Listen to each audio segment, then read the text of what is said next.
खुलजा SIM SIM कहानी भंडार बाहरी आजिर कहानीर नाम हेउछि रंगीन बही। चलतु कहानीटी आरंभ करिबा। स्कूल छुट्टी हेबाकु जाउथिला। केबे घंटी बाजिबो बोली मुन्ना भाबुथिला। तांको बापा ठेला गाड़ी धरी स्कूल बाहर को आसी जाइथिले। तापरे घंटी बाजिला। समस्त पिला बाहर को दौड़ी आसिले। मुन्ना दौड़ी जाई बापा को आलिंगन कला। से ठेला गाड़ी रे बसीगला। दुहे एक बड़ घरर कबाट पाखरे पहुँचिले।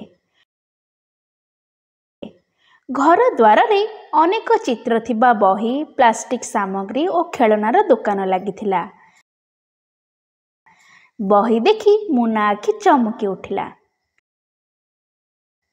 एहापरे दुहे अखारे सामग्री भर्ती करबा आरंभ करथिले। अदरकारी जिनिस बदल रे बापा किछि टंका देले। तापरे मुन्ना और तांका बापा सामग्री भर्ती गाड़ी को घर आड़क नहीं जाइथिले। मुन्ना घर को आसी शीघ्र शीघ्र एक रंगीन बही बाहर करी पढ़िबा को बसीगला।